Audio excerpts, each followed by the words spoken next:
Hello everyone. Today in this video we read about major domains of the earth, and this topic is based on class 6 social science book The Earth Our Habitat of chapter 5. So let's start. Read about major domains of the earth means पृथ्वी के प्रमुख परिमंडल. As you have read in the first chapter, the earth is the only planet which has life.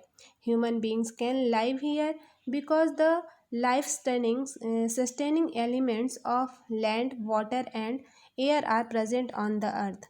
जैसा कि हम पहले के जो भी प्रीवियस चैप्टर हैं, फर्स्ट चैप्टर है, उसमें पढ़ चुके हैं कि अर्थ ही ऐसा ओनली एक ऐसा प्लानट है जहाँ लाइफ है और ह्यूमन बींग्स यहाँ पे जीवित रह सकते हैं, क्योंकि जीवन के लिए जो भी आवश्यक एलिमेंट्स हैं, सस्टेनिंग एलिमेंट्स हैं, जैसे लैंड, वाटर एंड एयर, ये सब अर्थ पे ही प्रेजेंट हैं.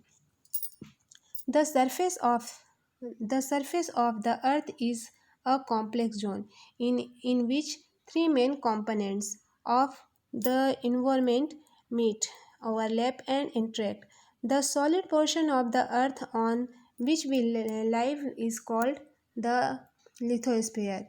The gaseous layer that surrounded the earth is the atmosphere, where oxygen, nitrogen, carbon dioxide and other gases are found. Water covers a very big area of the Earth's surface, and this area is called the hydrosphere. The hydrosphere comprise water in all its forms, that is ice, water and water vapor. जो पृथ्वी की सतह है वो एक ऐसी सतह है जिसमें इन्वायरमेंट के थ्री मेन कंपोनेंट्स आपस में मिलते हैं और एक दूसरे पे इफ़ेक्ट डालते हैं. हमारे जो अर्थ का ठोस भाग है, ऊपरी भाग है, जिस पर हम रहते हैं, उसे लिथोस्फीयर या भूमंडल कहा जाता है. और गैस की परतें जो पृथ्वी को चारों ओर से घेरती हैं उसे एटमॉस्फेयर या वायुमंडल कहा जाता है, जहाँ की ऑक्सीजन, नाइट्रोजन, कार्बन डाइऑक्साइड और दूसरी गैसें पाई जाती हैं.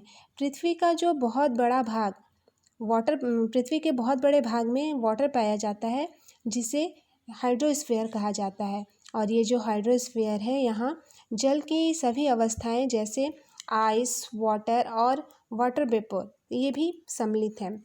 The biosphere is the narrow zone where we find land, water and air together which contains all forms of life. जीवमंडल या बायोस्फीयर एक सीमित क्षेत्र है जहाँ लैंड भी है, वाटर भी है और एयर भी है, और ये तीनों जहाँ मिलते हैं, जहाँ सभी प्रकार के जीवन पाए जाते हैं, उसे ही बायोस्फीयर कहा जाता है. ये जो मेजर थ्री कंपोनेंट्स हैं, जैसे यहाँ पे आपको इस फिगर में देख सकते हैं, यहाँ अच्छे से दिखाया गया है. ये जो लैंड वाला एरिया है ये लिथोस्फीयर मतलब भूमंडल हो गया. ये जहाँ समुद्र है, पानी दिख रहा है, ये हाइड्रोस्फीयर. और ये एटमॉस्फेयर जो कि वायुमंडल है, सभी गैसें यहाँ पाई जाती हैं. और ये बायोस्फीयर जहाँ पे हम रहते हैं, ये हम यहाँ पे जीवन अपना यापन कर रहे हैं, सांस ले रहे हैं, सभी जीवधारी यहाँ पे रहते हैं, उसे बायोस्फीयर कहते हैं. इसे और भी अच्छे से समझने के लिए realms of the earth, the four great realms, the natural system encountered in physical geography operate within the four great realms or spheres of the earth. These are the atmosphere, the lithosphere, the hydrosphere and the biosphere. जैसा कि मैंने पहले starting में समझाया कि अर्थ पे चार great रिलम्स हैं जो नेचुरल सिस्टम को फिजिकल जियोग्राफी ऑपरेट करते हैं, और वो फ्रेड रिलम्स हैं जो एटमॉस्फेयर, पहला एटमॉस्फेयर है, फिर लिथोस्फीयर, हाइड्रोस्फीयर और बायोस्फीयर, जैसा कि पिछले अभी स्लाइड में मैंने एक्सप्लेन किया. Lithosphere means all process associated with the solid earth. जो सारे प्रोसेस सॉलिड अर्थ पे होते हैं, जुड़े होते हैं, वो लिथोस्फीयर है. वैसे ही hydrosphere all processes associated with water. Atmosphere all processes associated with the gases that envelop the earth. Biosphere all process that involve living organism. This figure is explained very well. Earth spheres. Lithosphere is solid earth portion. This is This portion is lithosphere.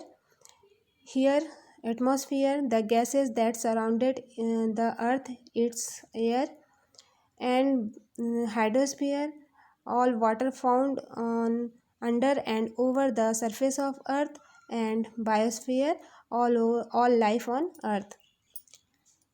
यहाँ पे इस figure में आपको और भी clear समझ में आएगा कि जैसे ये कैसे ये बायोस्फीयर है, एक सीमित क्षेत्र है जहाँ एटमॉस्फेयर भी है, लिथोस्फीयर भी है और हाइड्रोस्फीयर भी है। और जो एक सीमित क्षेत्र क्यों है और यहाँ पे जीवन किस तरीके से पाया जाता है। जैसे ये एटमॉस्फेयर वाला एरिया है,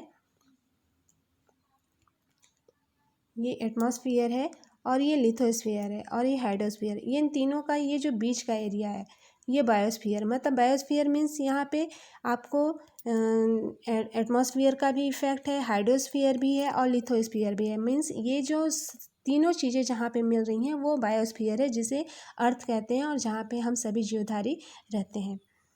सो I hope all of you have understood the concept of today. Thank you for watching.